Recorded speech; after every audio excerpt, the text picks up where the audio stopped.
De nouveaux véhicules aux magistrats et greffiers exerçant à l'intérieur du pays.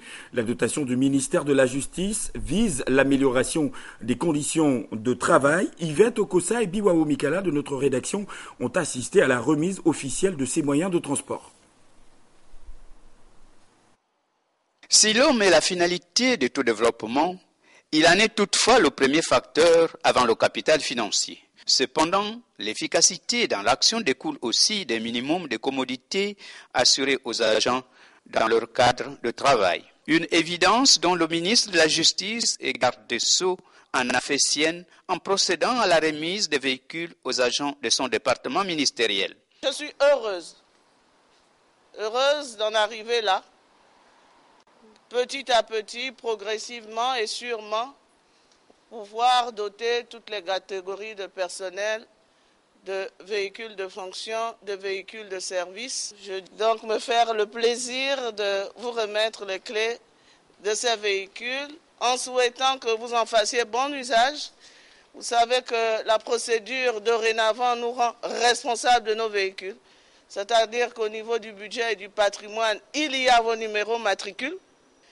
Donc, ce sont des véhicules dont vous êtes responsable, intuitif, personné et dans le cadre de l'exercice de vos fonctions. Une seule recommandation, en prendre soin, car c'est un outil de travail indispensable dans un pays à forte pluviométrie et surtout que le transport en commun connaît des insuffisances considérables.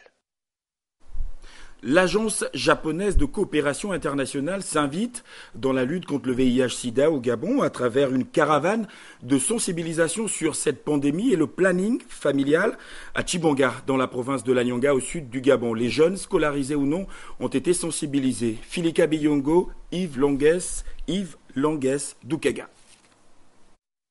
Sensibiliser les jeunes de Tchibanga en général et du milieu scolaire en particulier sur les questions de planification familiale et de VIH-Sida en milieu scolaire, tel est l'objectif de la caravane organisée par les membres de l'Agence japonaise de coopération internationale en collaboration avec le comité multisectoriel de lutte contre le sida. Nous avons décidé de continuer la caravane, la sensibilisation sur le VIH-Sida et la planification familiale parce que ici au province de Nyanga, le VIH de prévalence de VIH c'est 4,2 personnes de population ici qui sont séropositives. Et nous pensons que c'est beaucoup. Selon l'Organisation mondiale de la santé, le taux de séroprévalence au Gabon est de 5,2%. Et le Fonds des Nations Unies pour la population souligne que plus de 40% des Gabonais ont des rapports sexuels à 17 ans. Et pour briser les tabous, 250 jeunes de 6e en terminale triés sur le volet ont été sensibilisés sur la base des méthodes pratiques intégrant des objets artificiels. Nous avons beaucoup appris, ça nous a beaucoup apporté et nous espérons que demain ou après-demain nous puissions être responsables pour mieux aborder des relations sexuelles. Nous devons éviter d'avoir des rapports sexuels non protégés et à chaque rapport nous devons toujours nous protéger en utilisant un préservatif. Tous les jeunes, d'éviter d'avoir des rapports sexuels avant l'âge, avant d'atteindre la maturité. Ils doivent essayer de s'abstenir pour éviter d'avoir des grossesses précoces. Après Libreville, Mouila, Lambaréné et Oyem, Tchibanga a constitué la 5e étape de cette caravane dont la finalité est de sensibiliser les jeunes dans l'optique d'une réduction des grossesses précoces et de la séroprévalence dans notre pays.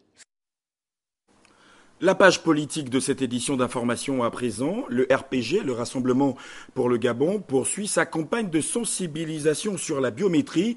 Les responsables de cette formation politique étaient dans le 2e et le 3e arrondissement de Libreville, en ligne de mire la loi sur la biométrie adoptée par le Parlement. Joseph Biyogué, Prosper Bemba Matembe. Les populations du 2e et 3e arrondissement de Libreville à l'école de la biométrie. L'initiative des conseillers municipaux du RPG de la commune de Libreville vise essentiellement à expliquer aux Gabonais, quel qu'en soit le bord politique, les tenants et aboutissants de la loi sur la biométrie récemment adoptée par le Parlement. Un texte contenant des termes nouveaux tels qu'identification, identifiant unique ou encore enrôlement. L'enrôlement ici, nous devons le comprendre comme étant une collecte des données.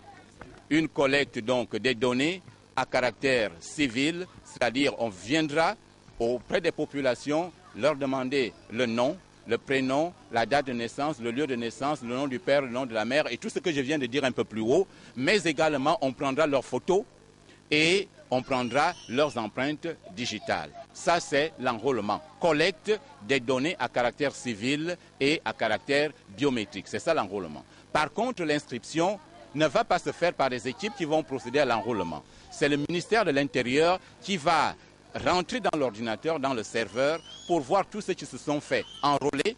Il va regarder ceux qui remplissent les conditions pour figurer sur la liste électorale. Donc, ce sont des avantages qui sont intervenus, mais pour nous, puisque toutes ces modifications ont pour corollaire ou pour but d'arriver à la transparence électorale.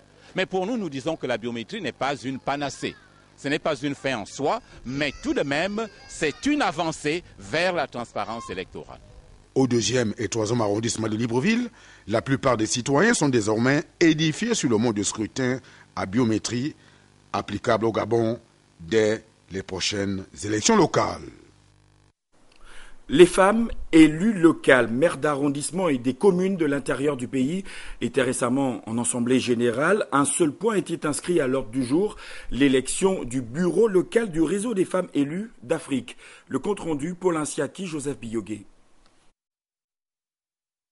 Cette assemblée générale constitutive de l'antenne gabonaise de l'Afrique centrale du réseau des femmes élues locales d'Afrique a un objectif bien précis.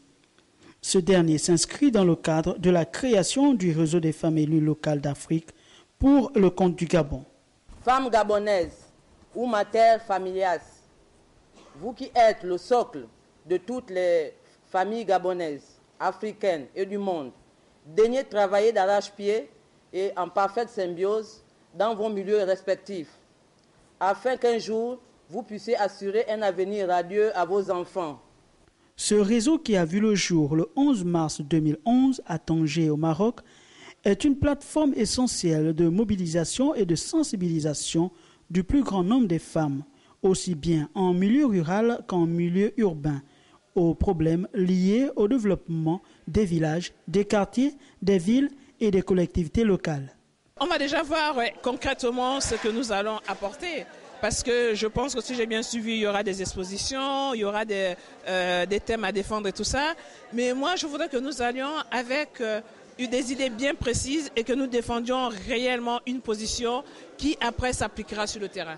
C'est-à-dire, si nous allons en disant que voilà ce que nous, femmes gabonaises, élues locales, pouvons apporter au Gabon, il faudrait que ça soit réellement effectif. Au sortir d'Abidjan, nous nous sommes retrouvés après le séminaire de capacité, de renforcement de capacité du réseau Métropolis. Nous étions déjà organisés.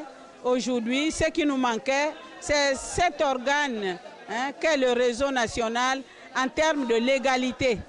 L'installation du nouveau bureau de ce réseau pour le compte du Gabon a constitué la boucle de cette assemblée générale. Cette communication pour la suite de cette édition d'information dans le cadre du programme ACP-UE d'appui au secteur culturel ACP Culture Plus, le ministère en charge de la culture, conformément à ses missions de mise en valeur et de promotion du patrimoine culturel, informe le public que le secrétariat du groupe des États d'Afrique, des Caraïbes et du Pacifique, secrétariat ACP, lance un appel à proposition de projets de coopération culturelle intra-ACP visant à renforcer la création et la production des biens et services culturels des États ACP dans une approche intégrée avec les circuits de distribution, contribuer à un meilleur accès des biens et services culturels ACP aux marchés locaux. Il faut dire que cet appel à proposition vise à octroyer des subventions et des projets multi-pays répondant aux objectifs et priorités de l'appel dans les domaines suivants. Cinéma et audiovisuel, montant disponible 10 millions d'euros. Autres industries culturelles et créative, montant disponible 4,8 millions d'euros.